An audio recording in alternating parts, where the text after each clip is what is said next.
What's up, weebs? Welcome back to Anime Lane. As always, I'm your host, Notorious, and joining me once again today is Shaun. How's everybody going? Bingo? Oh, Jesus Christ, we're already starting here. Of course we are. Yeah, if you can't tell by that. And the title. Yeah, and the title. Let's just act like they don't look at the title. It's the first thing they see. Yeah, that's not necessarily true. People are dumb. Okay, we've officially just called you dumb, dear listener, so... We're talking about Resident Evil Requiem. The brand new Resident Evil game, the 9th main entry. Technically 10th if we're counting 0, but... Or 11th if we're also counting Code Veronica. Oh yeah, but the 9th number numerically, game? yeah. It's supposed to be. It comes after 8. Yeah, the Q is supposed to be a stylized 9 sometimes. Sometimes, just in some trailers, never in the actual game itself when you play it. Yeah, we've both played it to completion. Multiple times at this point. Yeah, I've 100% at the game at this stage. You've played it twice. I've done that. My first playthrough on standard, modern, and then the second one with ink ribbons. Okay. And I don't play it with ink ribbons. It's fine. It's more just a me thing when it comes to like ink ribbons, but like I get too paranoid. Like saving. I had far too many of them. Yeah. I still kept my saves limited. I didn't need to. I had far more than I needed, and I was playing on Insanity. So yeah. Because if you play on Insanity, then you also have ink ribbons because the game's meant to be difficult. Yeah, that's fair. But yeah, so this is sort of a combination of the two different kinds of Resident Evil games that we have now. Yeah, like it's sort of the two styles that Resi's known for at this point. You have the classic survival horror style, and you have the more action-oriented stuff. Yeah, and when we say survival horror, we mean more in line with Resident Evil 7 than like Resi 1, 2, or 3 is. Yeah, there's no fixed camera angles, and there's no like tank controls. Yeah, it's also not third person. It's purely in the first person. Well, you can switch. Select it. It asks you not to. Yeah, like you're intended to play the first half of the game, really. Grace's perspective, yeah. In that first person view, whereas Leon's perspective is in that Resi 4 remake style third person. Yeah. Which I felt kind of glad that I had replayed both 4 remake and Village prior to playing this. It kind of set me up pretty well to go into this. Yeah, it really did. And alternatively, I was also pretty well versed by replaying Resi 7 in lead up to this along with Village. Yeah. Only thing I will sort of knock Grace's perspective for is I know it's more survival horror than any of the other ones. Give me more than just the pistol though. Yeah, I really could have used like literally any other fucking gun. I think that sort of plays into one of the few drawbacks I have when it came to playing Grace. I think overall her like entire scenario is, I say scenario, it's all just one scenario that you're switching back and forth between, but her sections are very well designed. I think it's arguably one of the best some of the best designed areas in the series in the modern years anyway. Yeah, because the whole care center like part, which is like the big chunk of her playtime, is masterfully crafted. Yeah, I will say. There's and you feel pretty tense throughout the whole thing, especially on your first playthrough, but I think sometimes it does it a bit too well, and for me personally, there were multiple times where I felt I was almost stuck. Skill issue. I know it's a skill issue, but like when I have to go upstairs and I am confronted with 2 different zombies literally just blocking me. See, this is where our 2 different play styles come into play here, which we have discussed before. Yeah. You're very much like I guess you play it how it's meant to be played. I feel like from what I can tell, yeah, I'm definitely playing it the way it's supposed to be. Play it the way I play it, and have enough resources and beat the game, then I'm still also playing it how it's intended to be played. Yeah, but like I'm playing the way the devs probably expected most people to play. If they put enough ammo in the game for me to kill everyone, they also intended for me to kill everyone. I guess, but also at the same time, like on my first playthrough especially, I don't know how much ammo I'm gonna need for upcoming sections. I want to keep that That's up. paranoia that I will not succumb to. It's a horror game. I'm supposed to be paranoid. That's half the fun. So yeah, I had not that much trouble because I would just clear areas as I went along. Were you also like regularly crafting like the injectors? Oh, the hemolytic injectors? Yeah. No. Damn. I would just use the Requiem. For blister heads. Yeah. Because you used the Requiem pretty regularly on normal enemies, and I just didn't. I found it a waste of them. I mean, pretty regularly with normal enemies. It's just like 2 sections with Grace specifically I'm thinking of where I used it. Outside of You used it to kill the first singer. Yeah. I didn't.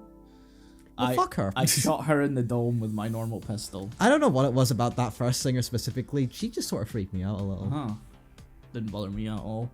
I think But that's because I went into the room and kind of wandered around and went, I could get past you guys. I could also just kill you and not bother about having to sneak past you again. For me, it's because like I didn't know what she did originally, obviously, because of my first playthrough. But also like they build her up pretty well. Where like the first time you hear her, you're not necessarily gonna know where she is because she's actually on like a level above you. I didn't know exactly where she was. I just heard her like sort of singing. Huh. I knew she was sort of around. I was just like, okay, I'm not gonna deal with that. Yeah. Yeah, horror still affects us in different ways, I guess. Yeah. Too. That's also the other thing. Yeah, I'm a lot better with horror than I used to be, but it still affects me in like certain ways. Yeah. I can just get through it now. Yeah, the only enemies I used the Requiem on, I think, was the chef. I guess I think the blister heads were the only other ones in the care center. It's funny because like I never beat the chef as like Grace. I did.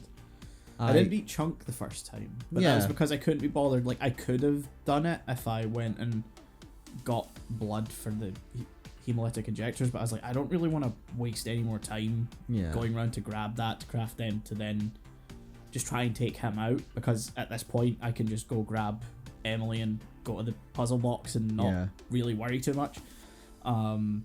So yeah, I left Chunk the first playthrough, which is what I didn't do because I got rid of him. I didn't even intend to like beat him at first. I was like, I think when you lure him downstairs and he first sort of traps you, quote unquote, in like the waiting room and like the east wing. I think this can play out differently depending on how you do it. So what I did is I ran back into the room like prior to picking up the bracelet. Okay. Like the sort of not the save room. Not quite safe room because there's no item box. Yeah, so I ran in there and I just didn't go near the door, and he goes downstairs and goes on his pathing, and I went behind him and ran into the waiting room and out. That's weird because I did the same thing. You got hit. You sent me the video of you getting like smashed, didn't you? Because you ran in and then tried to avoid him, or because I remember you sending me a clip of this. That was my second playthrough. Oh, was that your second playthrough? My first playthrough, I triggered him. I went to like the office, did that, but he didn't go downstairs. I had to lure him. I've never been able to get him to go downstairs by himself. I have to lure him every time. Every time. That clip that I showed you, and that was me attempting to get past, like on like my 5th attempt at that point, while the 2 zombies were still there because I still couldn't get rid of them. Wow. Well, no, my objective at that point was to try and get him to like knock into them because he can take down other zombies. Yeah. I learned that on my first playthrough. He can just take down like any zombies in his path. So I tried to lure him to take those down. Those ones just don't get affected by him at all. Yeah. They literally just like get like rub against him and not get damaged at all. Fucking bullshit, by the way. But like every time I did that, he would just go back to where he was, waiting for me to come out. No, I definitely like ran into that room and then he went down the stairs. I don't know what to tell you. That just didn't happen to me. Weird. So like I had to lure him out, lure him downstairs, go into the waiting room, which I had cleared. Because I didn't avoid every zombie. I did kill some. But like I had a spare injector on me and I was like, can I stab him in the arse? I can stab him in the arse. I'm going to see what happens. And then at that point, I realized, oh, it's probably like 3. Yeah. And at that point, sunk cost fallacy came in, and I was like, well, I've already used 1. I might as well finish the job. So I just did it like 2 more times, and he exploded. Oh, you used the 3. Okay, you can 2 and then Requiem him. I didn't want to waste a Requiem bullet. Just 1 Requiem bullet. First playthrough, I didn't know what was coming up. I could have needed it for a boss fight that I didn't want to commit to. And I'm glad I did, because then the girl boss fight happens. Which you get 5 Requiem bullets for anyway. On my first playthrough, I didn't know that, and I just kept using it. In fact, no, you get, I think you get a total of 8 in that section. You get 5 when you go into the room with Emily, and then there's more when you go down into the actual section itself. Okay, in the actual section itself, it's probably like around 7 or 8. Yeah, because I know for a fact, because I had none on my second. Well, I had like 1 or 2 on my second playthrough, because I wasn't as greedy with lock picking, like locked drawers or whatever, to get the rare metal. Oh yeah, plus you can craft them as you go along. Yeah, I think you can craft a maximum of 2 sets. I think there's only 2 rare metals in the in the care center, if I remember correctly. There's a few. There's a few in the care center, and there's some in the caverns. Oh yeah, the basement section. Yeah. Oh yeah, there is. There's like a sort of there is. There's bedroom area in there that like you can like unlock. It's later when the zombie breaks out. Yeah. Yeah. Nice. Yeah. But so yeah, I had more trouble with Grace's section overall than I think you did. Because like I got what was probably the intended feeling of I'm starting to hate that as a description. What intended? Yeah, because I don't necessarily know if it's the intended way to play, if there's I don't enough know, ammo to kill everything. I don't know, playing as Leon right after and being able to fucking curb stomp everything feels like a victory lap. Sure, but taking down all the enemies even with enough ammo isn't necessarily easy. It clears the rooms and makes it easy to navigate afterwards, but it's not like they're easy to take down. It still takes more ammo than you would think. Yeah. Still, I mean, I do want to stress there were like some like zombies that I did just like probably like around half of them I probably did take down with Grace. Yeah. Specifically, if it was a special kind of zombie like the one with the blood bags. Oh yeah. Those ones I always took down like first thing. They're blind. I know. Yeah. Every time I encountered them, they just knew where I was immediately though. So I think those are the only, unless Chunk does it, but I never found out with Chunk. They're the only zombies you can use to get the achievement for one zombie like attacking another. Oh, okay. Yeah, you need to like, it's either the waiting room or the other room that they show up in later, which is actually a more confined space, so it's easier to do. But you need to like distract them so that they get like aggravated by the sound. Okay. And then hit another zombie, and that'll give you the achievement. That's the only way to do it. I only know because I've 100%ed it, and that was the most annoying one I had to get.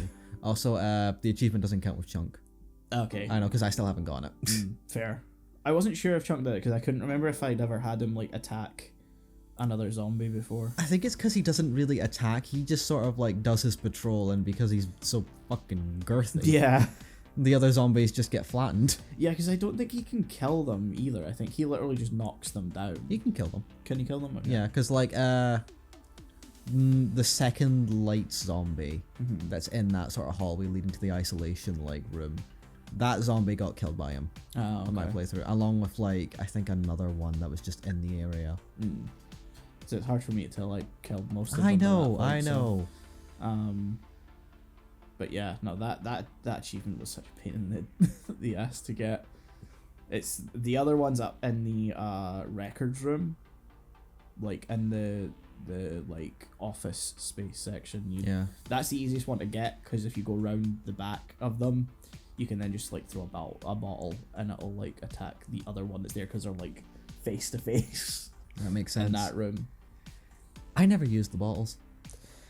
They never seem to really work for me. I only used them in that specific situation because I was trying to get that achievement during that run. I had tried it in the waiting room, but the like maid zombie that's in there's too far away to aggro like both to hit each other. And then I think it's only because like those two zombies are face to face it actually works in the records room to get that achievement.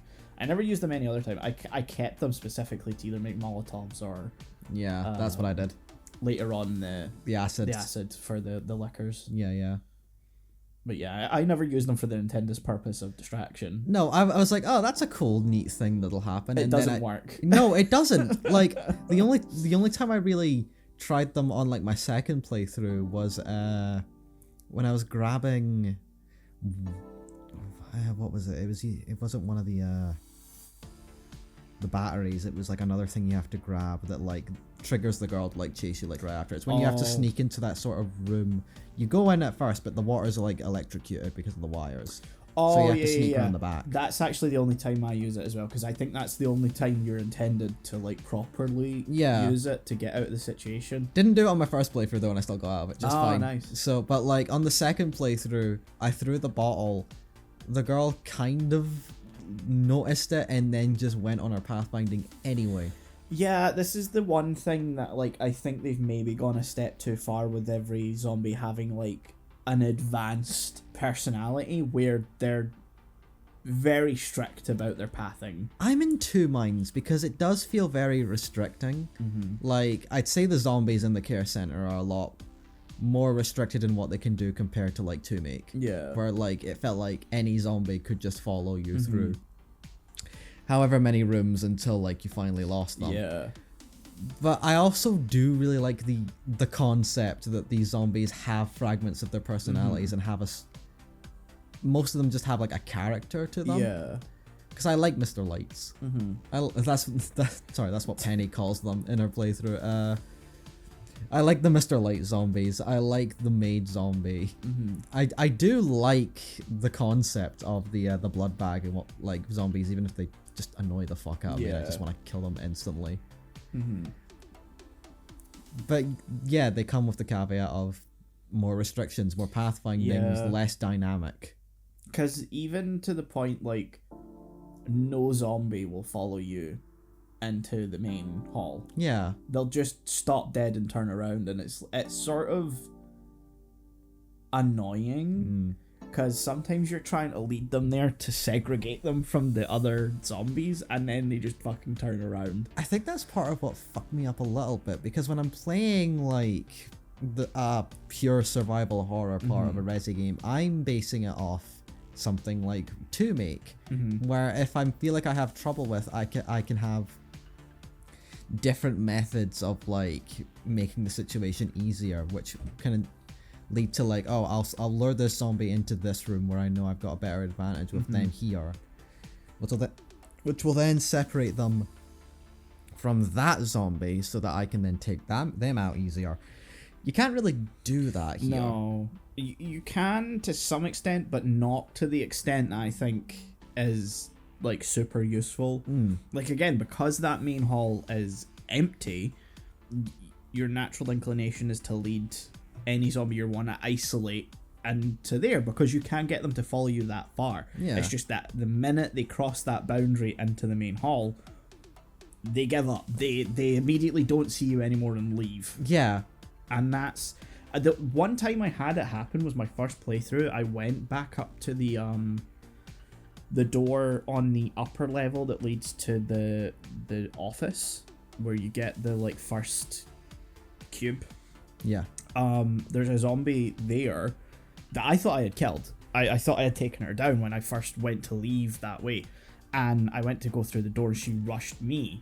Okay, I think she is like a zombie that can like pop up again when you think you've finished her. Because I think that every happened other to me. playthrough, I made sure she was dead. I know, but like I feel like it's her specifically that like you can take down, and like she doesn't become a blister head. She doesn't like do that. She just pops up again after like a few minutes. Yeah, she can become a blister head. I've noticed that because like anytime any other playthrough where I made sure she was dead, if I went back through that hall again, she'd start turning. She would start turning into a blister head once the blister heads were activated by whatever mechanic set of progression flags are needed. Because it seems to differ per difficulty, but also per run it can be random as to when they'll start triggering. And I gotta say, so I've made it clear my thoughts on Crimson Heads. Yeah. Previously, before it's still partially the reason why I haven't finished Remake. I'm not scared of them; they're just a fucking annoyance. Yeah. So when I learned that there are blister heads in 9, I had a gut feeling of oh, for fuck's sake. I don't hate them. No, I'll say right now, I don't hate them either. I wish as Grace you had more options of dealing with them than just Requiem. That sort of is a dick move to me. If, say, people are playing in a more survival horror focused way, or, you know, maybe you're not as meticulous is maybe the wrong word, but I cleared the place out. You know that I did most of the like side content in the first playthrough. I had like 2 raccoon things left to fight, 2 bobbleheads. I had like, I mean, I did like a lot of that as well. I only had like a handful of files left. No, but that's what I mean is like anyone who doesn't necessarily do as much like exploration is just purely focused on like getting out and doing the stuff needed. They may not have the resources to make the Requiem build. You can fully miss the blood sample that you need to get the recipe to make the Requiem builds. I almost did on my first playthrough. I had to go back and find it, but that's because the Grace's inventory is a little small overall. Obviously that's the point, but like but it's a little too small overall. I think at the start, definitely. Yeah, and by the point of leaving the care center, or the max that you can get it to in the care centers, at least before you get down to the basements, annoying. Yeah, I had to do a lot more backtracking than I think I should have needed to, just on the pure fact of like I had to come back and pick up a blood sample type thing. It's funny because I think her inventory size is actually most of the time just right. It's not like, and maybe this is because I've played 2 Make so many times at this point, but like look, playing back, it feels like you have like some leeway in 2 Make than like you really need to, whereas Grace, it feels like you have to actually pick out like what space is needed for each thing, and I like that because that is like pure, like you feel like a genius when you got it right. When you got it just right, and I love that feeling. No, I think it's maybe a little restrictive, like especially the amount of antique coins there actually is in this one, and then you've got the blood samples and the distribution of like item boxes and the places you need to be to use these things. I will say, I don't think there are enough item boxes in the care center. No, I think there could have been. There's only 2. There's the one in the office that you find when you start Grace's like first full section. The main one, really. The main one. And then the one in the garage before you go into the garage. And that's it, right? Yeah, it's just those 2, really. And like you don't get to that second one for a while. No.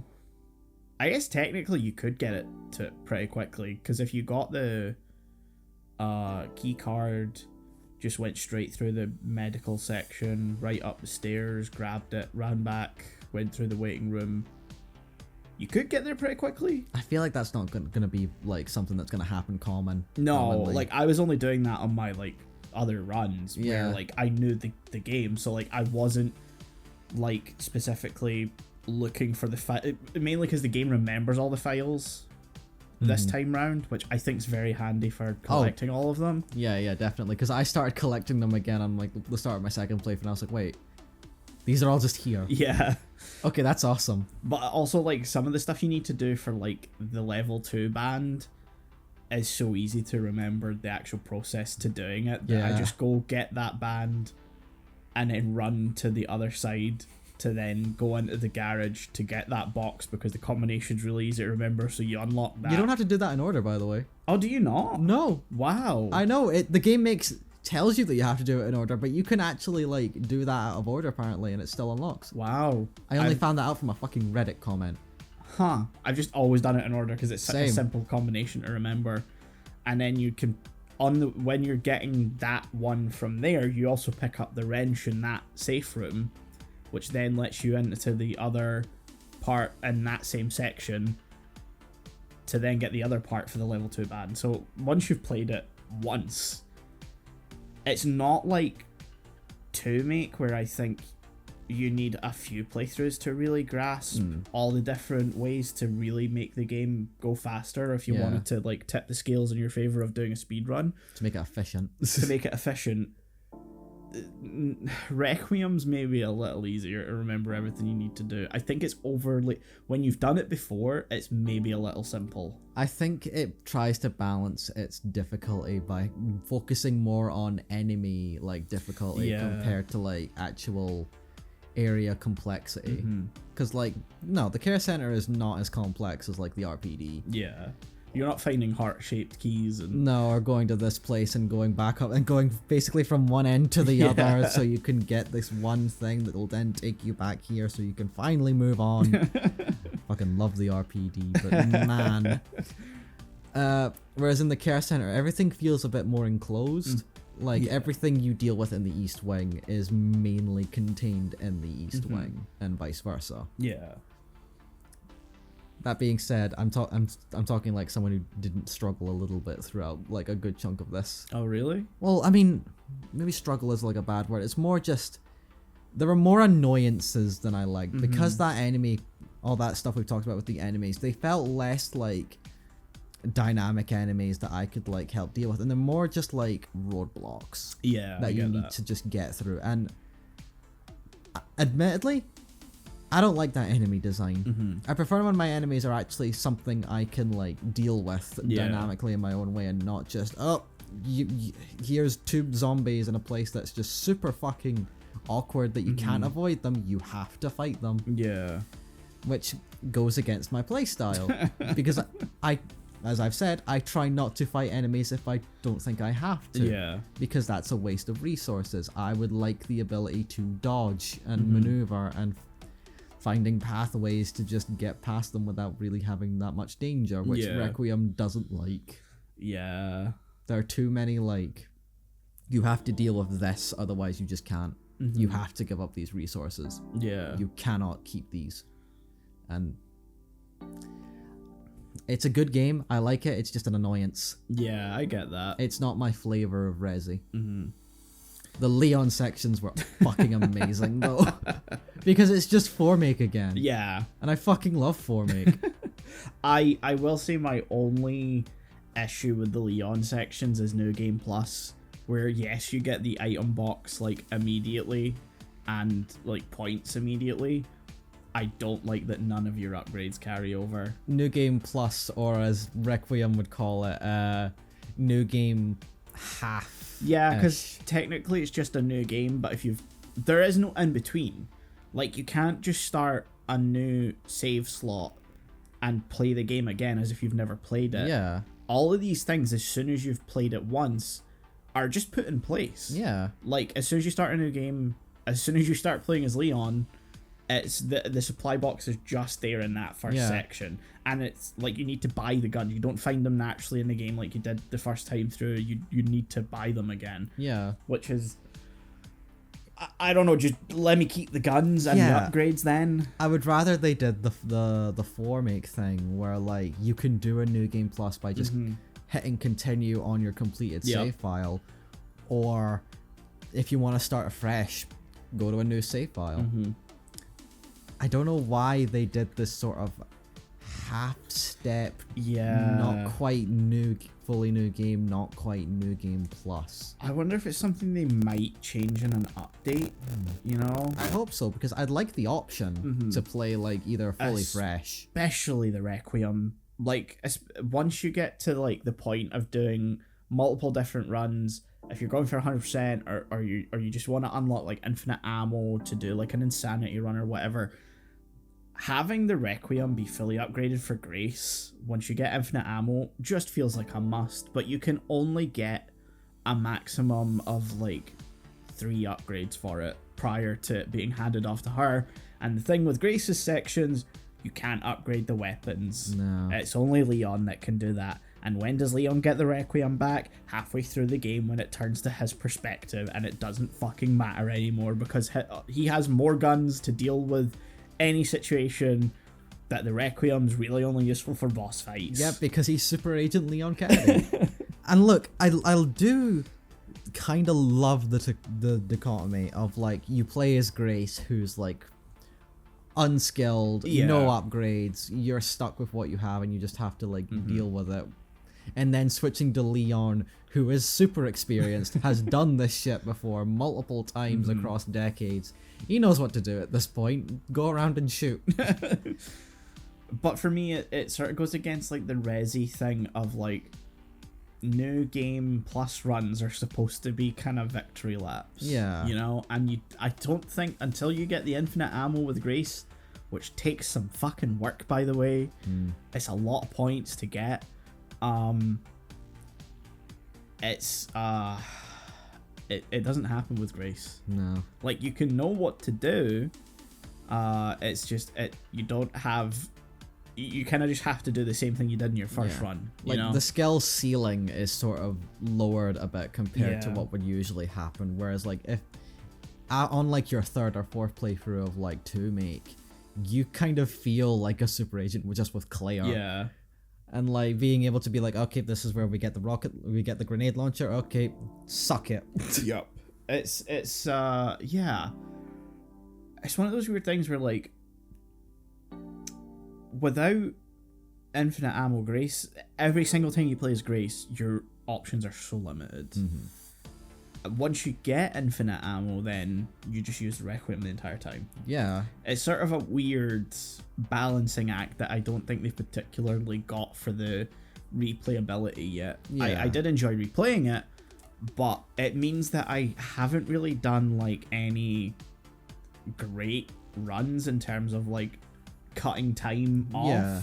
I've only managed to shave off like maybe 6 hours. I've not really got much below 4, and 4 I only done like specifically as a challenge to beat, and I after that I just played the game as I wanted to play it, and I never really got much below it. Whereas like 2 Make and 3 Make, you can blitz through really quickly, and it's really fun to like try and get like better methods and like playtest it like every time. Whereas because 9's Grace section specifically is a bit less dynamic, as we've discussed, like it makes me less likely to want to replay 9 as much as the other ones. Like I've already said, the game's been out for like a month at this point. I've only played through it in full twice. Yeah.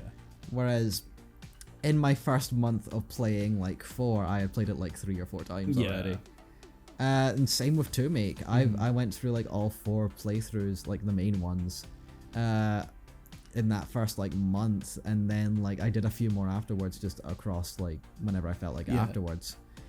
But with 9, it's like, yeah, I'm sure I'll replay it again at some point. It's just not that instant one. Okay, maybe if I do this in this room now that I know what to do. It's more just, okay, the most I feel like I can sequence break would be, okay, I know the combination of these safes now. Yeah. And most of these safes give me Coins. antique coins. Yup. Which, like, okay, I like that the antique coins have more of a purpose than in 7. Because in 7, you never really used them, apart from, because, like, I really noticed this when I was replaying 7, like, you get a bunch of antique coins you can just find about by, like, searching.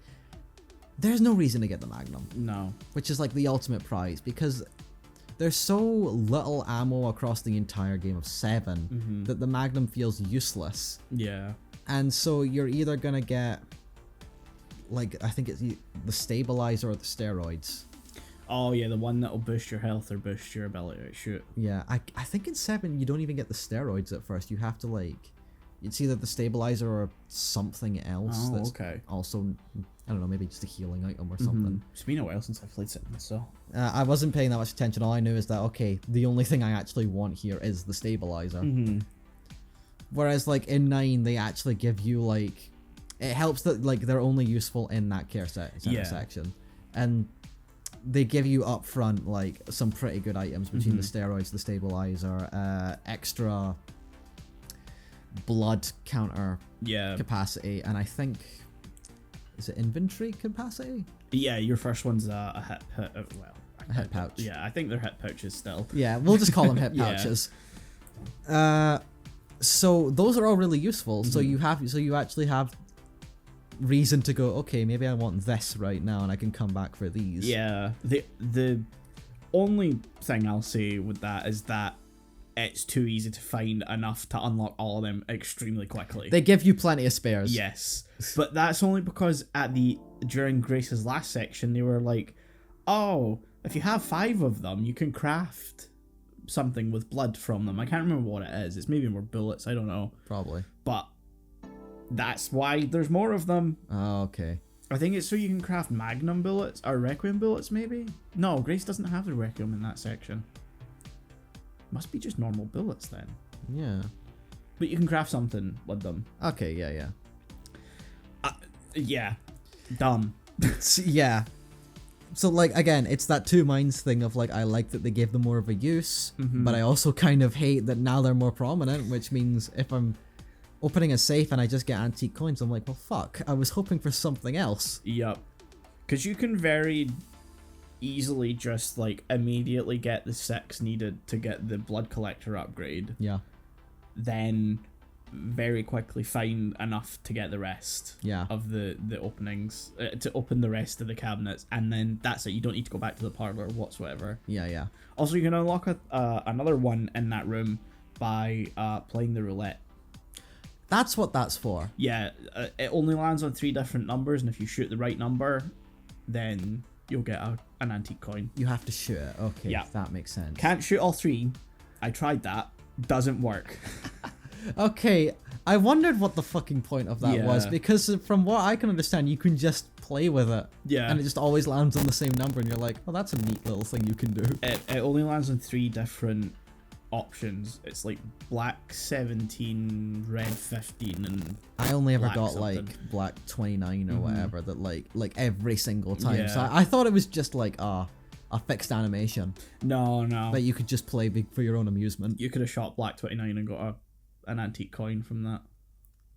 I mean, I wasn't exactly like losing out. That's what I mean. The only thing I didn't have at the end of my first run from that like whole point was the steroids. And the thing is, I didn't feel like I really needed the steroids. They're like the last thing I pick up. Yeah, the first run I did, I used the 1 free steroid, and then the rest of the like empty med injectors you can find, I crafted stabilizers from them. That makes sense. sense. I was like, I need to shoot better. Yeah, like for me, my priority was I want to be able, if I'm gonna have to kill zombies, I want to be able to kill them faster with less bullets. I think my maybe it was my insanity run. I put more into health because Grace is still just a paper bag. Well, yeah, it's insanity. Yeah. That's fair. And so I very quickly learned I'm not getting the don't use any health items in that run. Yeah, not in insanity. No. Even with infinite ammo. I probably could have done it if that opening section isn't so bullshit with how easy it is for the girl to just fucking grab you. Yeah, that makes sense. You know? But yeah, I just did a casual run later that That's fine. That's probably what I'm gonna do at some point, because like I'm not entirely sure how I'm gonna get the points to infinite ammo. I know I'm gonna do the final puzzle because I don't feel like, because, well, I mean, I was never gonna try and figure that out myself. Yeah, I was just gonna look up the internet because we have technology. I felt so so smart when I finished the game first time and was like, I think I've sussed this puzzle out. Let me just double check if there's anything I've missed. And I opened up a fucking Black Ops Easter egg worth of shit. And I was like, how are you meant to figure any of this out? You weren't even close, buddy. No. How could you not know that you had to wait 15 minutes next to the fucking blood processor for all the bodies to get in? Because one note said that, what was it? The girl was made from the blood of 120 bodies or something like that. So you need to wait Jan. for 120 bodies to drop into the blood collector. I just left the game on running for 20 minutes while I watched a YouTube video. Yeah, that's what I'm gonna fucking do. And you need to flush a toilet 8 times because in Grace's initial file that she has, there is a picture of a dead body and there's an 8 painted on the cubicle wall. That's so fucking stupid.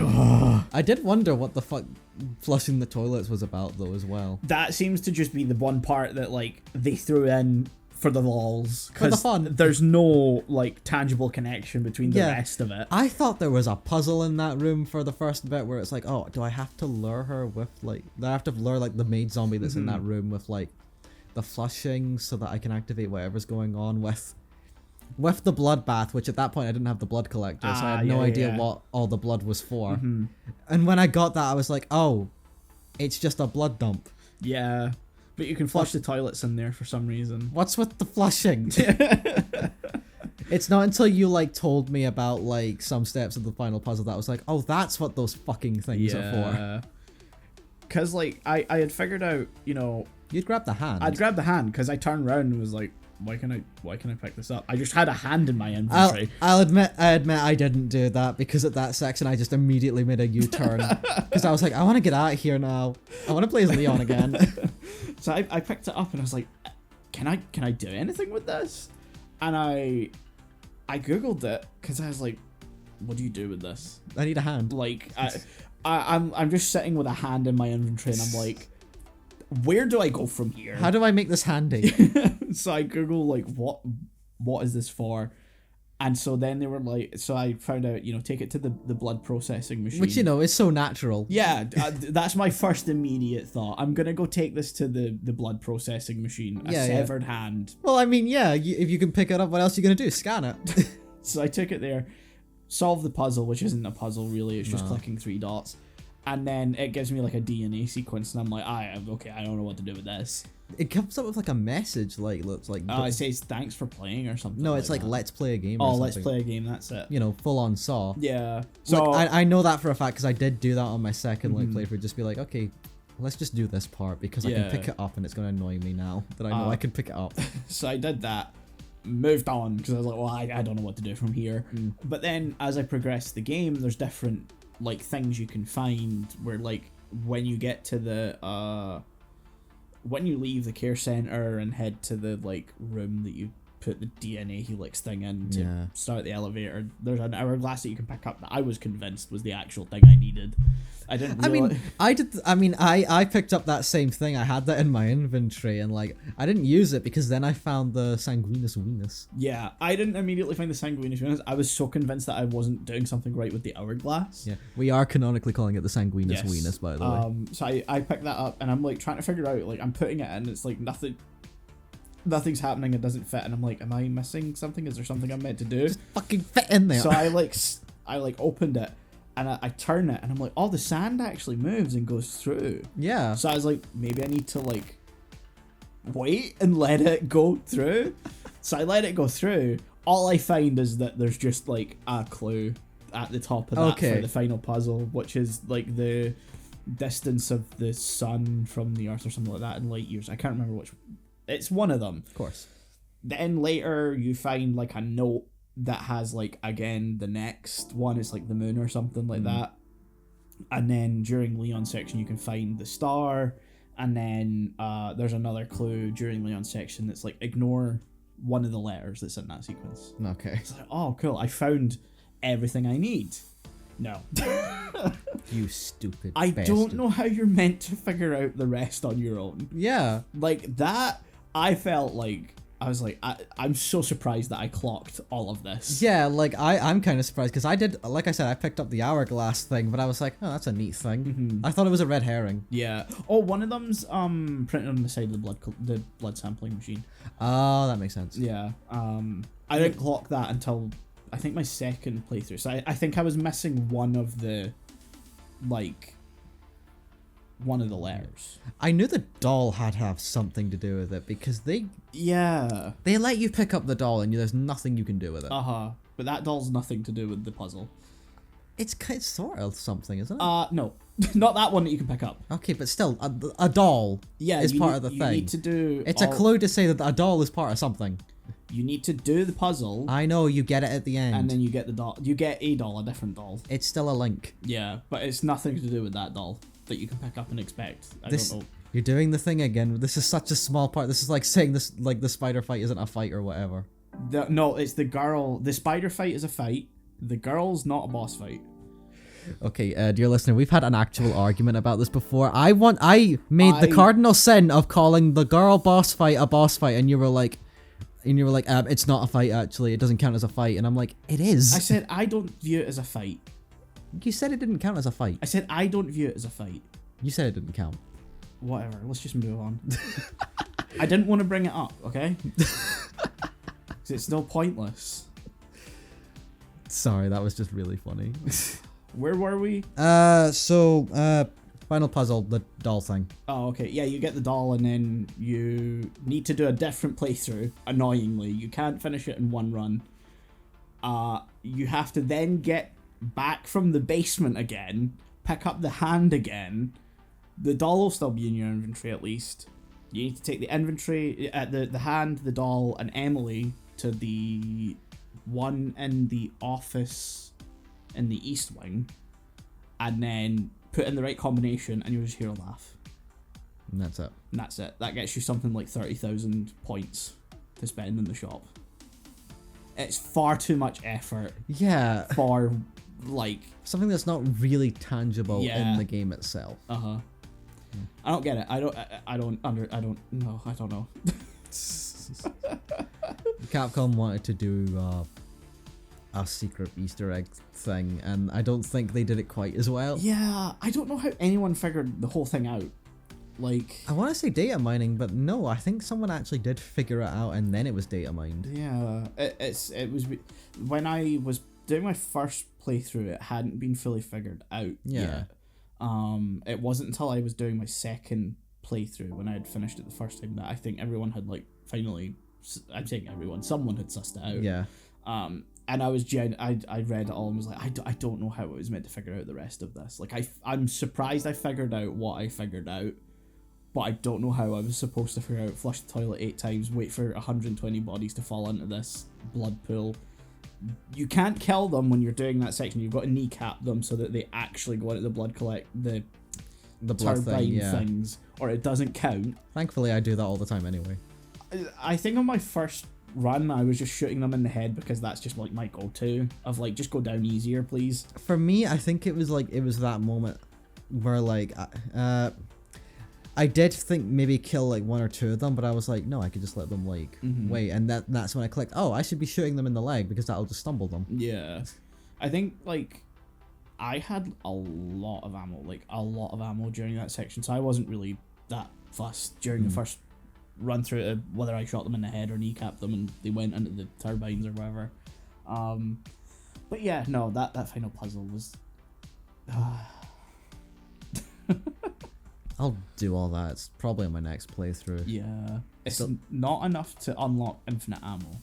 I know, because I've done some things. I think I would have to do that and then one more of the higher up ones. Yeah, I did that and beat the game in under 4 hours to get infinite ammo. I think that might be my play, but I'm not sure if I want to do that, or maybe, I don't know, maybe there's some smaller ones that can add up after a while. Yeah. So I have around 20,000 right now, or just under 20,000. The problem with a lot of the smaller ones is that they don't add up as much as you think. I remember trying to get some of the smaller ones, because I think at one point pre doing the final puzzle, I had something like 27 or like 30,000 points. And I was like, oh, maybe if I just do a bunch of the smaller challenges, then if I have infinite ammo, doing everything else is a lot easier. And I realized, no, you need to do some of the bigger challenges because the smaller ones aren't enough to reach as high as you would like to reach. It's annoying. That's annoying, yeah. I also now have like 20,000 plus points left after doing everything and unlocking everything. So I'm like, can't even unlock like concept art or anything. I've unlocked everything. Okay. Because you need to unlock, to get all the achievements, you need to unlock all concept art and models as well. Yeah. Because you need to view all of them. Yeah, that's been a thing since at least Village. Yeah. So I've got all the extra unlocks, every weapon, costume, infinite ammo, infinite durability for the melee weapons. There's nothing left for me to unlock, and I have like 22,000 points left. And I don't know what they're for. Maybe eventual DLC. Maybe. It's weird that they've just sort of left that sitting around to potentially be like, oh yeah, I'm gonna be able to buy stuff later. Yeah. I mean, give it time, we'll see. Depends on what that DLC is. We know it's story based, we just like don't know exactly what. Unless they do add in like a mercenaries mode. I hope so. And then you can unlock stuff for that. I say I hope so, but like I'm not sure. Other than Leon, I'm not sure who would be in the mercenaries mode. Like I know Zeno? Like Zeno, yeah, that's the obvious one. Do you think Gideon would be? Yeah, maybe Victor. You would play as him. Because I can't see Grace in mercenaries. Unless they like retweak tweak her like up by the fuck ton. I would imagine she would be completely different in the mercenaries mode, but I wouldn't. I would be surprised if they didn't put her in it. If they did a mercenaries mode anyway. Yeah. I mean, you'd maybe see Sherry in it as well. That would they be got good. the assets there. That would be good. Yeah. Love to see that. Fucking Hunk. Yeah, he is in the game. Yeah, Hunk and not Chris. That's got a message. Yeah, K9. Is that K9? He's one of the hounds. Yeah, I'm saying K9 because he was the one that was in Shadows of Rose. Yeah. Or well, not him. He was an illusion. Mm-hmm. Yeah, the guy who shows up just to tell Leon that Chris has something to tell him, and then we don't find out what that is. Of course not, because that's for the DLC. Depending on who's in the DLC, they could also add Chris. Ada? Maybe. She's not popped up yet at any point in this game, but Leon's around. You can't have Leon without Ada in these games. Who else could be in them? Claire. You're not getting Claire. I want Claire. We went through this whole game about going back to Raccoon City. She wasn't even mentioned. Yeah. I mean, it is more so just Leon's reckoning with everything. I get. I'm also frustrated that Claire's not in it and doesn't have any role to play whatsoever. Especially when Sherry's there. Yeah. But I do sort of understand having something that's maybe a little more concentrated. I guess. Because it is like a closer to Leon's story arc, which is certainly the one that's had more focus. He has unfortunately been the one that's like had more of the games focused on him. Yeah, like if there is a main character of the Resident Evil franchise, at this point, it's Leon. I mean, yeah, I guess. But that's also just because of how popular 4 was. Yeah, but like he has been a focus of more games than like say Chris or Claire, or I think him and Chris have like the same number. Yeah, of games, Chris has like a similar number. But if we're also going on like a recency thing, 2 make, 4 make, 4 has been re-released on every single console. Yeah, because in terms of like the modern games, Chris has only popped up and he was only mentioned in 2 make. Yeah, by necessity. He showed up in 7. That's not him. But I mean, he was playable. It technically counts as him, even if he looks nothing like him. Sure. Although the 7 DLC sucks. Anyway. And he was stupid in 8. And 8, yeah. Character-wise, yeah. I like that he has his own squad and that he's like fully capable. I just think his decisions in that game were stupid. Oh, yeah, he has terrible decision making. Which is a constant, actually, throughout all the games. Because he was the main character in 1, Code Veronica, 5... 6, which technically had everyone. Yeah. Except Claire again. Except Claire again. And he's a character in it, you just don't play as him. You do play as him for a section. For a section, yeah. So, hold on. So if we're counting it up, 1, Code Veronica, 5, 6, 7, 8. That's like 6 games. 8's more of a 7, sorry, is more of a cameo. I mean, you got a full DLC, that's why I'm counting it. I wonder how many people played it though, in comparison to like the main game itself. I guess, but that, I mean, it still counts that it's there. I guess. How many people play Code Veronica? True. And then there's 2, 4, 6, 9. So that's about 5. 5. Was he in? No. My brain was thinking he was in one of the like side games, but he wasn't. Unless it was one of the ones that goes over. He was in Resident Evil Gaiden, the only one that's non-canon because he fucking dies at the end of it. Prior to 4. It is weird that he's become the main focus, though. You know, like in the again, it's because of how popular 4 was. Yeah. Both versions, really. Mm-hmm. But even then, from like the 2 remakes, when they kind of started doing that, and I think looking back on it now, there is like an intent behind it, like of making him kind of more prominent for 2. Yeah. Than Claire. Yeah, because like in my mind, as someone who only got into this franchise like in the last few years, I would say 2 feels a lot more like Claire's game than it does Leon's game. Yeah. Maybe that's just a bias thing, because I like playing as Claire a lot more than Leon in 2. Oh. Well, not a lot more. Yeah. I think it's a balance thing where like, I don't know, I feel like I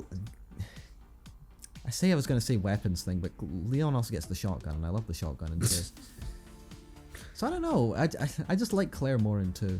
In the remake, I prefer Leon. And to me, for whatever reason, Leon in the remake feels like the focal character. In 2 original, I think it's way more balanced. Yeah. But there is a weird preferential thing in 2 to me. I think it feels like they want you to play Leon A and then Claire B.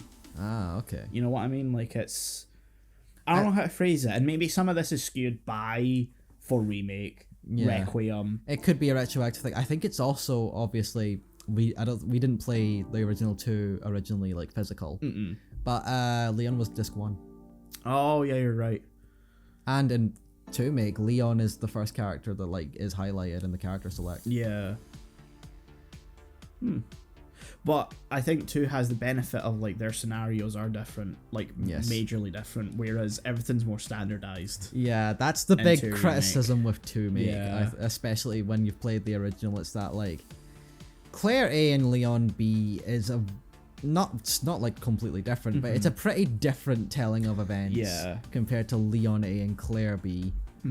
It's partially why original 2 kind of does have a canonical like route to it, or at least more canonical route with Claire A and Leon B, because that route is the only one where Sherry gets infected. Yeah, you're right. That doesn't happen in Leon A Claire B. But that has to happen for 6 to happen. Yeah. Or for 4 to happen, really, since, like, Sherry being captured and tested on by the government is the reason Leon's an agent to begin with. Whereas in 2 make, it feels like they definitely wanted to, like, make a more canon story. Yeah. No matter who you've chosen and what order. And judging by the flashbacks that we've gotten in 4 make and 9 now, it feels a lot more like Leon is expected to be the first character. Yeah. Because he meets Martin. Yeah. I think it maybe is a retroactive thing then. Yeah. Like, they probably didn't, at the outset of 2 remake, plan for what they've currently done. I don't think that they planned for anything that we've had since 2 remake, because I don't think they expected the success of 2 Remake. No. I think that vastly changed the trajectory of the franchise because, yes, 7 brought everything back. And 7 did sell well. And 7 did sell well. But 2 Remake was a completely different level of success. It's amazing to me that, like, prior to, like, this RE renaissance, the most popular game in the franchise was unequivocally 4. Yeah.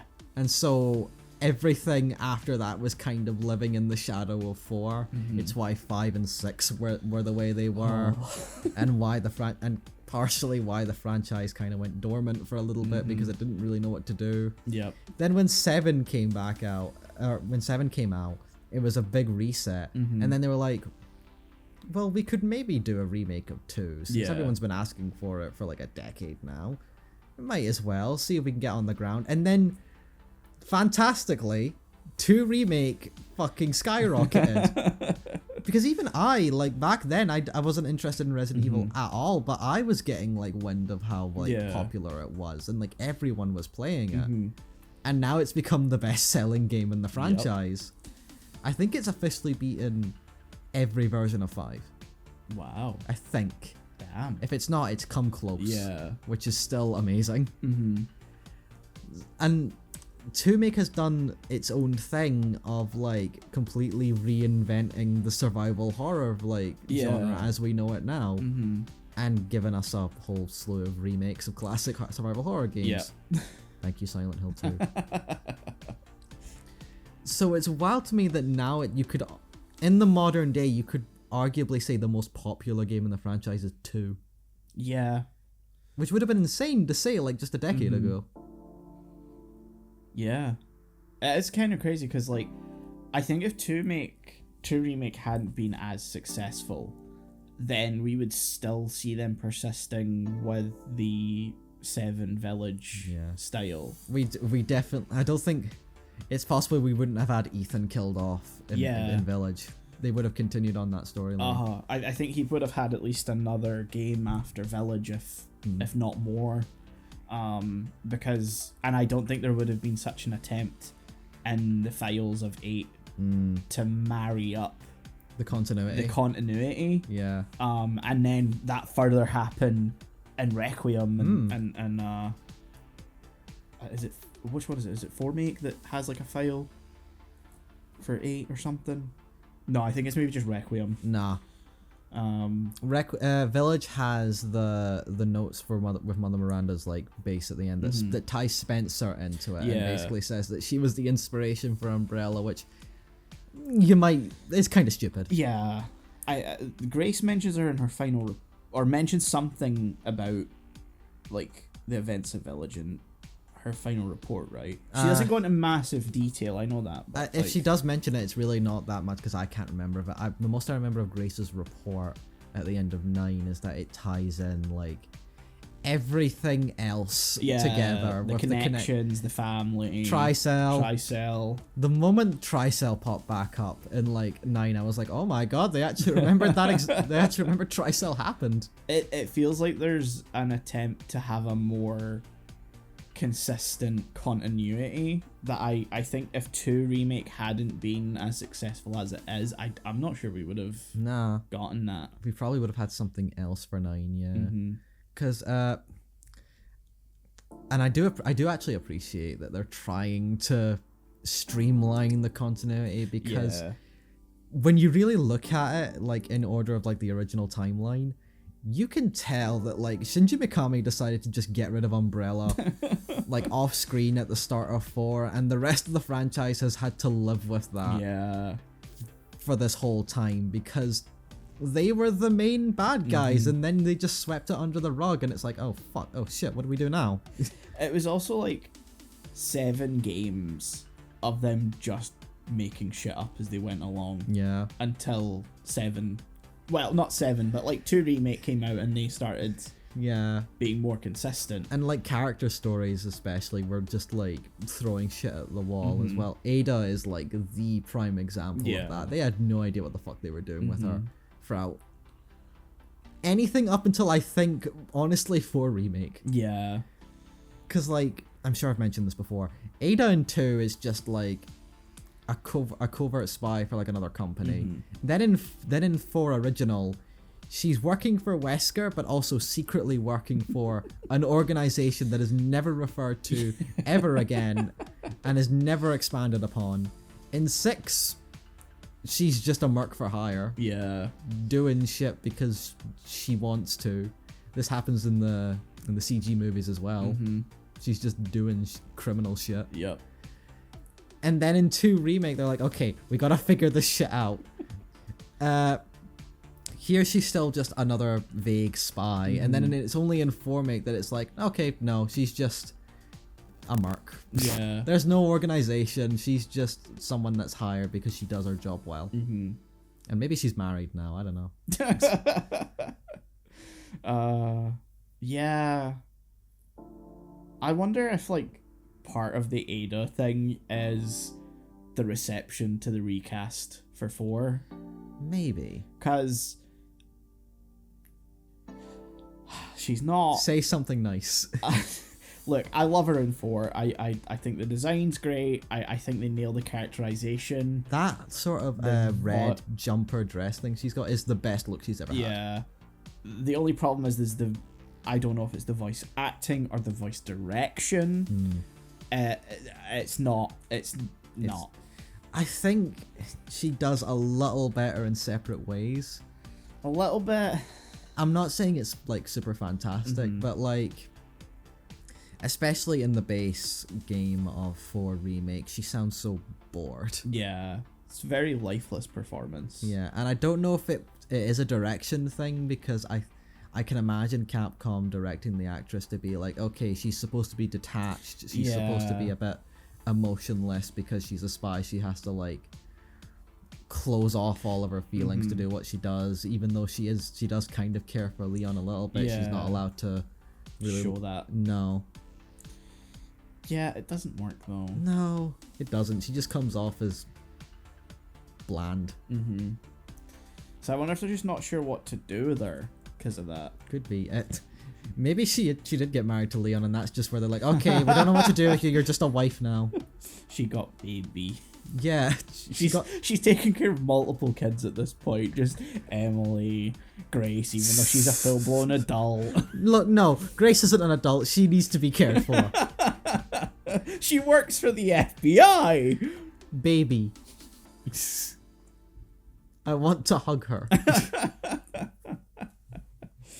I love the trend, by the way, that's just happened. And again, this is something I don't think was ever planned, but it's just happened with Leon.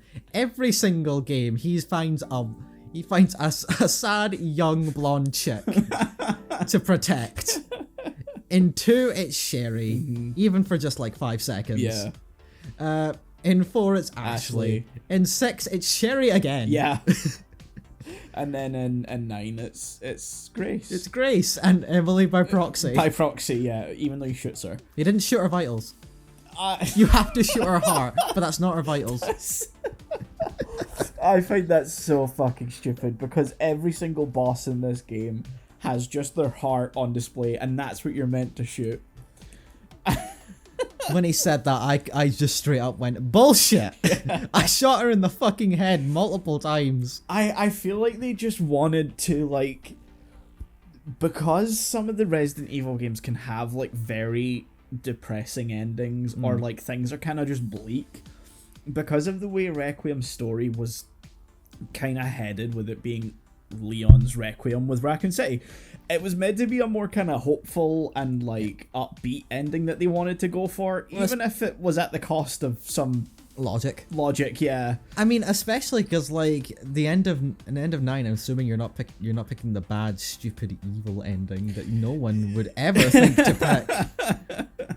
In their right mind. I say that none of us went with that the first time. No, me. You technically did, but like you knew it was a bad choice. Yeah, me going, the game doesn't want me to pick this. Let's see what happens. Yeah, you did it for the completionist thing. Yeah. I actually almost struggled with that choice for a second before I was like, no, the game is signposting like to release it, and it's actually just a good thing. Yeah, it's the fact that it was signposting to release it. I was like, it's gonna give me the option again if I pick the wrong one. I think. Yeah, I didn't want to risk it, and especially on a first playthrough, I'm like, I just want to go with my heart, Yeah. and I want to see what happens. So, I picked the good ending, and I'm glad I didn't like succumb to looking it up on the internet beforehand, because you did ask me Yeah. if I wanted to know beforehand, and I specifically said no. I want to see what I pick, Yeah. just off by heart and see if it's correct. The ending of picking, like, destroying is fucking grim. Yeah, Leon gets his fucking head blown off. Yeah, Zeno just fucking domes him. Yeah. I was like, holy shit. Honestly, when I sent that clip of the other ending and being like, boy, I'm glad that didn't happen, I didn't actually look when he blew his head off. Wow. I didn't want to see my boy die like that. I was so glad when I watched that the credits rolled and I got to the menu and it was like, do you want to make that decision again? And I was like, yes, please.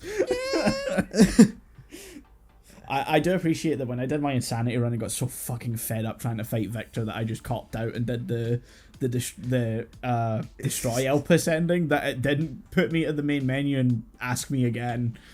You know, actually, that might be a good strat for speedrunning. Yeah. Pick the bad ending. It doesn't cut like a lot of time out. I think there was only something like on my original run 4 minutes between the different like endings. Like I think it was 10 hours 2 minutes for Destroy Elpis, and I think it was 10 hours 6 minutes for Release Elpis. But if you're doing it on Insanity, Victor is just a fucking sponge. Ah, so he isn't. He embraces his nemesis nature. Yeah, not Nemesis. Sorry, Super Tyrant was fucking hard enough as it was to fight on Insanity. That sounds about right. I say that he wasn't that hard in like standard. No, but I feel like it was just sort of fucking random as to like how much damage he took. Yeah, because one the attempt where I succeeded to defeat him, I felt like I had spent far more shots in other attempts, and suddenly it was just like, you're done, you've beat him. I wonder if Insanity still has a little bit of that dynamic difficulty thing going on. Maybe, because I know that like in like games like Formake, it's a sliding scale of like, so the difficulty is like numbered between like 0 to 10 and, like under the hood, and like depending on what you pick, it actually like it just basically closes the gap between like what the variation is. So if you go for standard, it's like between 3 and 7, I think, in Formake. If you go to hard, oh no, in 9 actually, I think it's like 3 and to 7 in standard, depending on how well you play. In standard classic, which is basically just hardcore mode, it goes from like 4 to 8. And then in like Insanity, it's like it bumps it up to like even just like 7 or like 8 to 10. So maybe that was it. Maybe, I don't know. I gave up fighting Gideon though, because that like it felt like it didn't matter what I was trying to like hit him with, even though I was just expending multiple like full magazines of Requiem. He wasn't going down, and I couldn't get to his final form. So eventually, I was just like, I'm going back and making another choice. yeah. Sorry, Leon. I was like, it is 1 a.m. I would like to go to bed. yeah. We haven't even mentioned Xeno as a thing and an implication. No, that's crazy. Because I had played this almost to completion before you even got the game. I finished it the day you got the game. Yeah, because story time. My birthday was like a week after the game came out, and I decided instead of just like getting it a week before my birthday and playing like full price, I'm like, I'll just ask for it for my birthday and like get it as a gift. Which, you know, is the smart thing to do, but it just meant that like everybody else was playing the game, and I was like, I played hardball with you and was like, don't tell me shit, don't say anything, don't even imply anything to me. So my birthday being in July, I pre-ordered it for PC on CD keys, or loaded as it's now called, for far cheaper for the deluxe edition. And so I started playing it the day after release, because it came out on a Friday and I was working, I think. And so I, you know, even before you told me that, I respected that you probably didn't want to know anything. So I just kept saying random shit. Like, I think I just kept telling you were going to shit. No, you told me I was going to shit once. Oh, okay. I think, And to To be completely clear, not shit as in shit my pants yeah. scary, as in shit yourself in excitement. Yeah. So, yeah, I got halfway through the game, and that is when you switch from Grace to Leon. And, of course, when you finish Grace's section, the door starts opening. Yeah. And I just see the figure standing, and I'm sitting watching that going, no fucking way. There's no fucking way. And then he started talking, and I was like, holy fuck. That's not true. That's impossible. And I just immediately messaged you, you're gonna shit. You sent me the gif of Mike Wazowski screaming, going, ah! And I just immediately replied, no. Yeah. Shut up. First time I did that was when they fully revealed that it was Sherry, which is quite early on. Yeah. But, like, still sort of, like, halfway through Grace. It's also Grace's not... section. It's played like a reveal and also not a reveal at the same time. You've kind of sussed it out, but it feels so cathartic to finally hear that it is her. Leon just going, Sherry, you're killing me. And it's like... And then when Zeno is revealed, who is just a Wesker clone, never mentioned. No. Leon doesn't even know who that is. That pisses me off so much. Like, he clearly mentions at the end that him and Chris are in contact. Yeah, he knows who Chris is. They were in contact in 6. Yeah, and like, surely Chris mentioned Wesker. You know, maybe just pass on some notes like, oh yeah, by the way, I fought this guy who wanted to make a new race of super people that he wanted to be a god of. He was sort of my arch nemesis for a good decade. So anyway. My former captain. This is what he looks like, by the way. You know, just so you know, just in case. He's kind of an infamous war criminal now. I don't know if you know this. He's dead, but just in case. Yeah, you know, just here's the notes in case you want to go over them. You know, just for future reference in case something like this happens again. And Leon has not a single bit of recognition towards him, which is insane. Zeno knows who Leon is. Yeah. He calls him Mr. Kennedy. Like he's been expecting this. Leon has no fucking idea. Yeah. He just sees a dude that he has to shoot. Which is double bullshit because I did a replay or like a half replay of original 4 like in between all this or like after I'd played it original 4 Leon knows who Wesker is. Yeah. He asks Ada if she's working for him. Yep. So what the fuck's happening here? I don't know. It's because it's one of those things that doesn't get brought up in 4 Remake until the end, where we find out that that's who Ada's been working for the entire time. And Leon obviously isn't aware of that. Yeah. But, like, he never even asks her in 4 Remake, so I guess they wanted to not have him know who he is. I guess it's been retconned. Even though he knows Chris really well, apparently. Yeah. Maybe he's fucking his sister. We don't know yet. Yeah, they could be brothers-in-law for all we know. Yeah, like, and he didn't tell him. Honestly, I could fully believe this is yet another stupid fucking decision from Chris to just not mention this ever. Like in his mind, he's like, I'm just putting this all behind me. I don't want to mention it. Don't worry about it. I'm just now imagining Leon reading Grace's final report and be like, what the fuck? Who the fuck is a Wesker? Just pick up the phone, Chris! Fucking why didn't I know this? Why wasn't I? But no, this is double stupid because like Leon looked into ex-Umbrella scientists.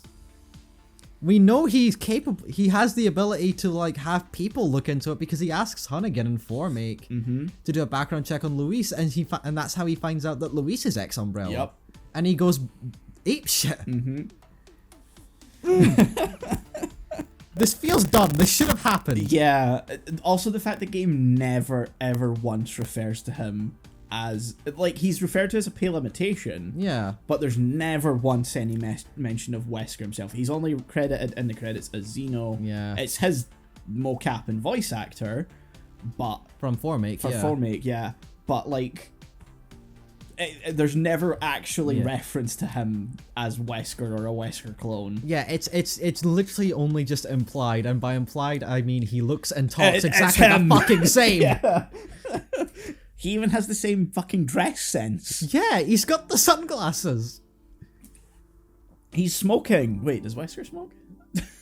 Chris smoked. Chris smoked. I don't think Wesker smoked. Yeah. I believe he smoked, honestly. Yeah.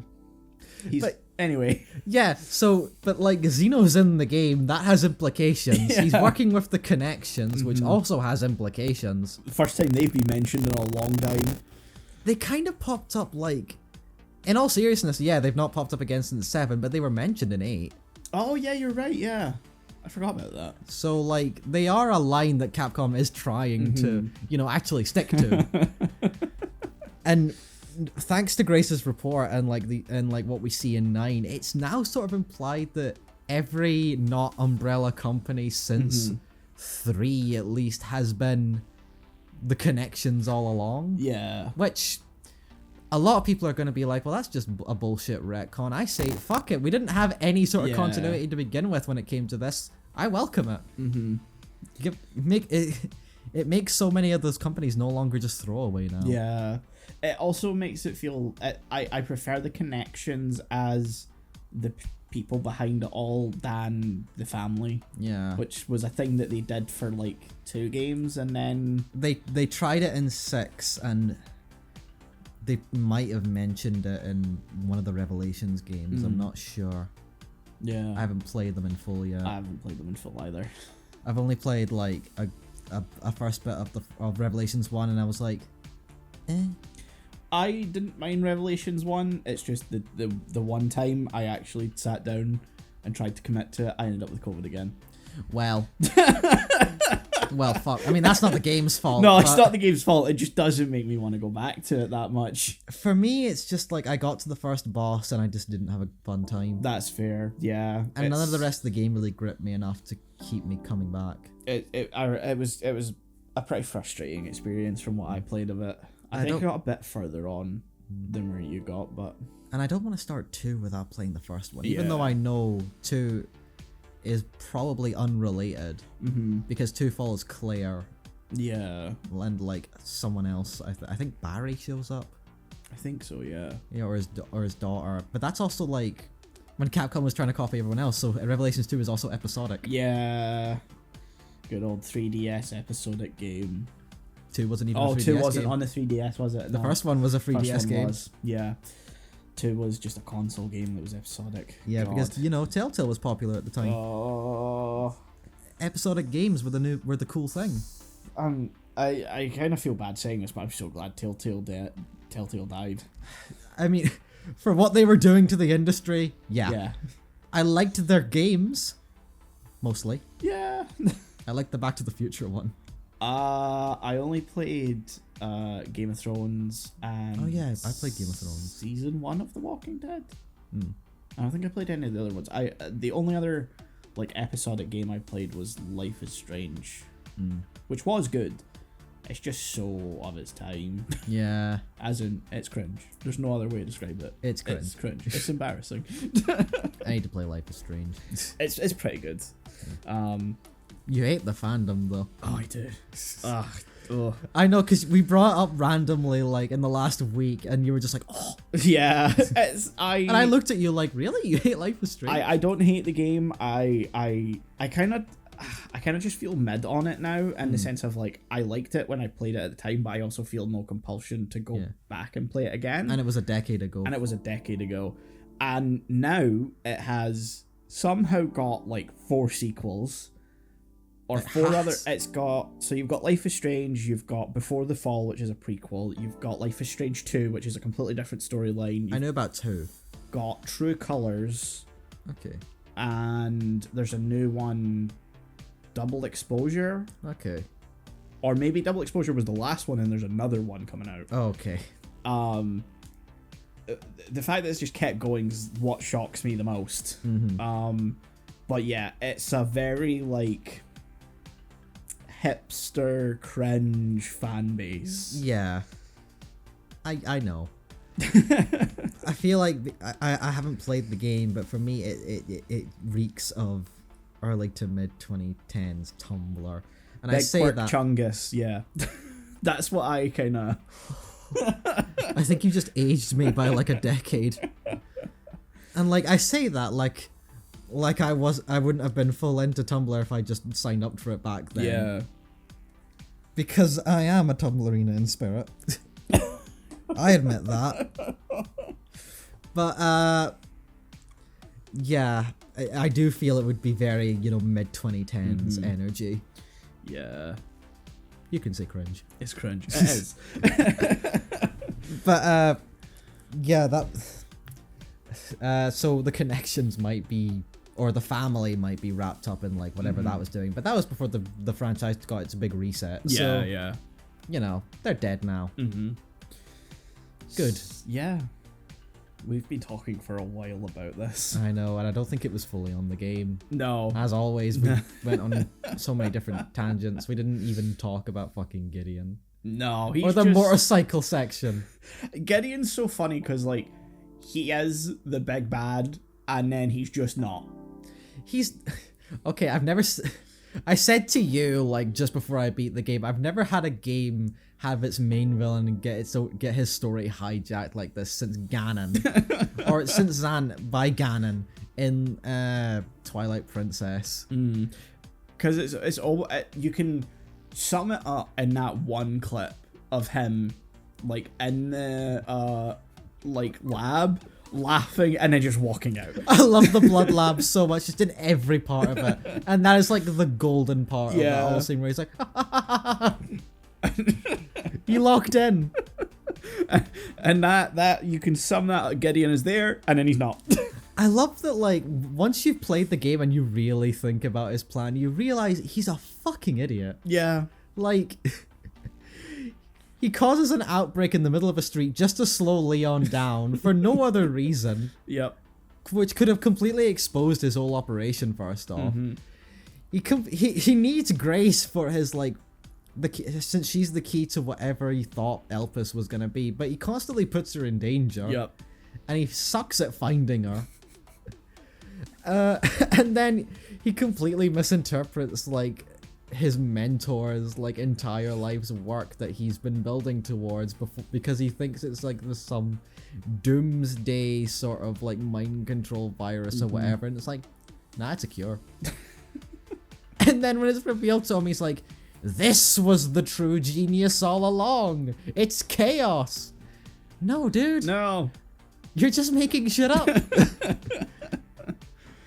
Go to therapy. I remember getting to the, like, motorcycle fight, and then he just blows up at the end, and I was like, oh, okay, he'll be back in like 10 minutes. Honestly, then I kept playing, and I went, is he just gone? Is that it? Honestly, I would have laughed, and I was ready to laugh if he just never popped up again, and he just died right there. Because he obviously does turn up at the end, and I was like, oh, okay, yeah, we're pulling him back in for the final boss. But at the same time, I was like, it's so funny that he just falls off a highway and blows up, and then doesn't appear for another, like, 3 hours. It's like, okay then. I think I said it to you, like, not long after it happened, that, like, Xeno just came in and Leon went, oh god, oh fuck, and then just blew Gideon up. And that was him. Oh, the entire motorcycle part.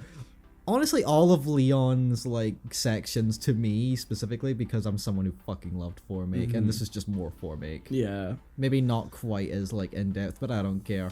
I just wanted to blow shit up again. Yeah. I think...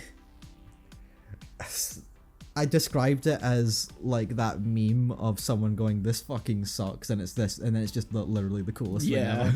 There are so many times where I literally just took a screenshot and then just captioned it, literally the coolest thing ever. I love this series so fucking much.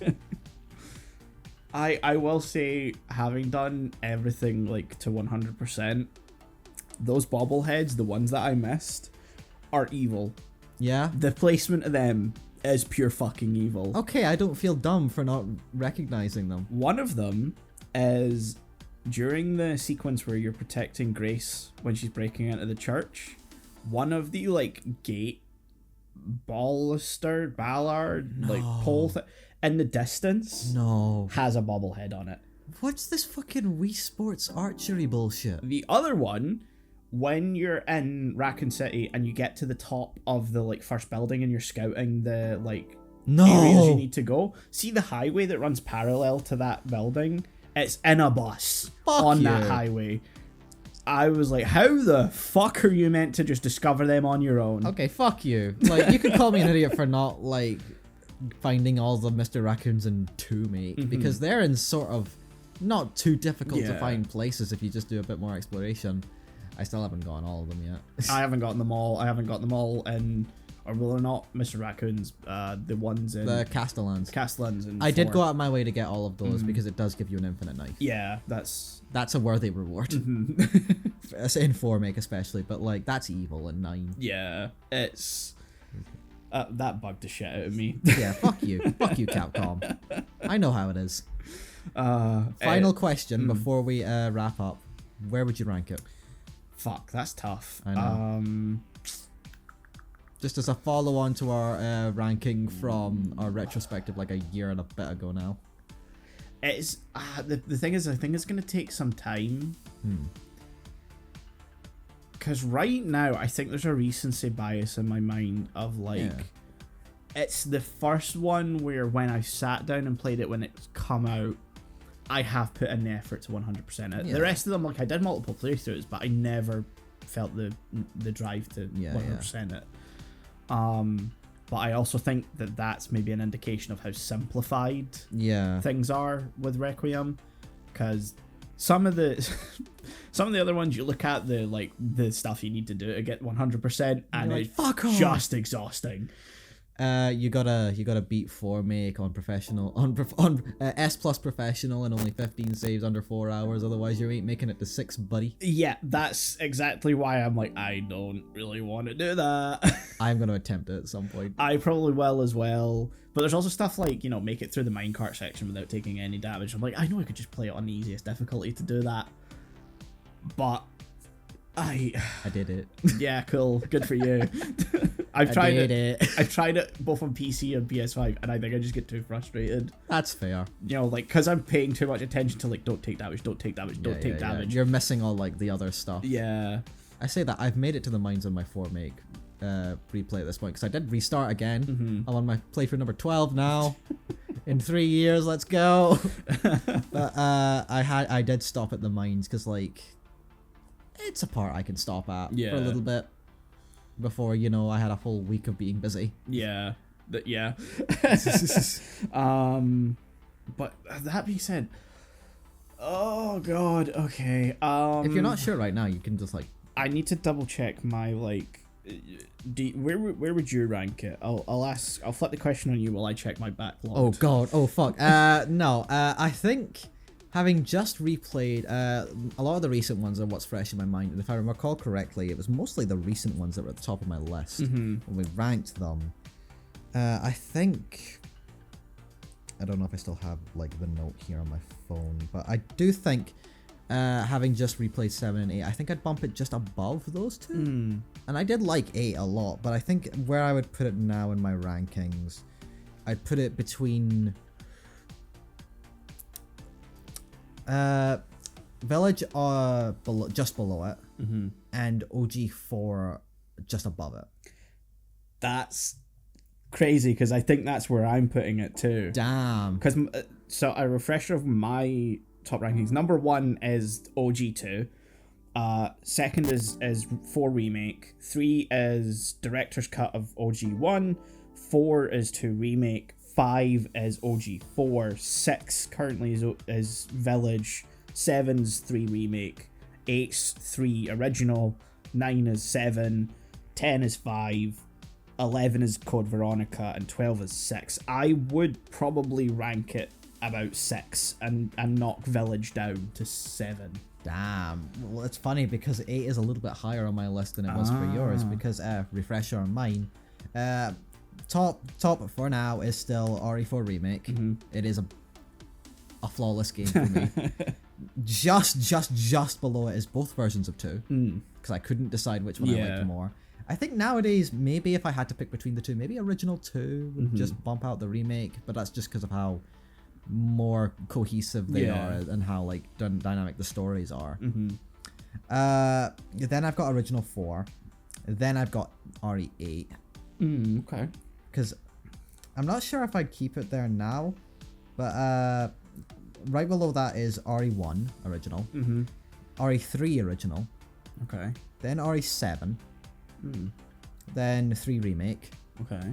then RE5, and then I've got in brackets the gap at the side of the Grand fucking Canyon, and then RE6. That's fair. There's a big difference between like probably once you get to 7 on my list, and then there's 5, Code Veronica, and 6. Yeah. Like I like about half of Code Veronica. Yeah. The second half kind of fucking sucks. Yeah. Especially because you can just soft lock yourself. That's what stopped me from like completing it, because like I think where I got to right now, because Code Veronica, it is definitely set up as a game for people who played the fuck out of 2. Yeah. Specifically. Yep. Maybe the first one as well. But like I'm pretty sure I was convinced that like where I had gotten to when I stopped playing would have soft locked me no matter what. Like I would have been fucked. Yeah. And it just discouraged me from going back. If you go into the like fight on the plane without the right stuff, Yeah. you're just fucked. I've heard. I was emulating it on my Steam Deck, and I had to go and hunt down like the cheat menus just to get past that one section. Yeah. I never used the cheats after that. It was just to get past that one section. Call me a coward, but if I play Code Veronica again, I might. I do have it officially. I did buy the PS2 version emulated for PS4. Yeah. And I played it on my PS5. Wrap your head around that one. But I think if I was to play it again, I'd maybe just set it up as an emulator on my PC, and just to have the safety of 1, save states, and 2, possibly some cheats. Yeah. Just in case I get locked out. Which sucks. Yeah. And I don't want to play it like that, but it's the only way I can see myself completing it. Yeah. Because I didn't know that you could do that until I did it. Yeah. And then was like, oh, how do I just progress past this point then? And really at that point there was no other choice other than to either cheat or restart from the very beginning. And at that point you don't want to restart, because Code Veronica's first half is exhausting. Yes. I like the second half quite a bit. Like once you get to the Antarctic facility. Okay. That's pretty cool. The opening section, that's just far too fucking confusing. There's too much to explore and do, and it's kind of aimless. It's a big fucking map. It is. It's like 3 maps stitched together. It's also one of those ones that has what I call the cop-out game design. Rather than making something that you can logically deduce yourself, it relies on you just trying everything, going back to an area that you were in before for something to trigger. Yeah. You have to be there one time, leave, and come back for something to happen. And then go all the way back. It's backtracking. Yeah. It's just backtracking as like game design, and that's not good. You buzzed. Yeah, my mom just texts me what she wants for dinner, and I'm like, okay. It's like, okay. Anyway. I'll make sure he gets you that, Michael's mom. But yeah, I would put RE9 in this. I'd have to maybe go through this like ranking again and maybe just reset everything. But in this ranking I've just said, I would put RE9 between 8 and OG4. That's probably where I'd put it for mine as well. Are you thinking about replaying OG4? I don't think it would budge too much. I really enjoyed all my time with 8. I played the fuck out of that back when I was playing through the games. You did it like 3 times in a row. I did I think I've got like 50 hours in it or something like that, just from the amount of replays that I did at that point in time. That one got its claws in you. It did. It's fun. But having replayed it again on PS5, I remember how kind of painful the first playthrough can be. Yeah.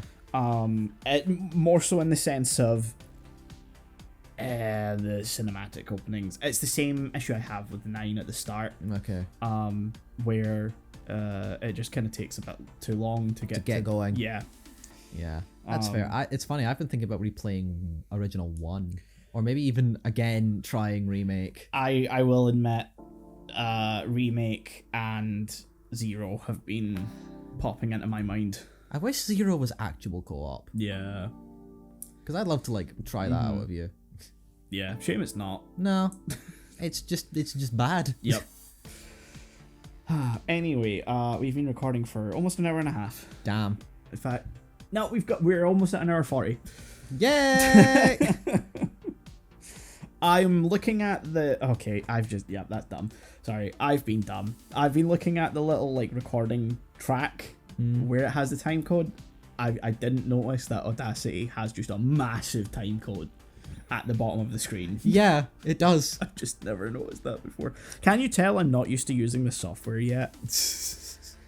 At least this should sound better than last month's recordings. That's, one upshot of this. Because this will be the first episode that comes out this month, so that's yeah. The new recording setup, or mainly using a new laptop, should be evened out now. Audacity is how I'm recording stuff from now on, and I'm never going back to Audition because fuck that for losing an entire episode that I'm sure some people will be happy that we got Chainsaw Man instead. Yeah. But like, yeah. We had like such a good episode, and if you want to hear a little bit of that lost episode, go to my letterbox and check out the bottom of my Animatrix review. You'll get a little snippet of that lost episode that was recoverable. Trust. Anyway, I think this wraps up our discussion on Resident Evil Requiem.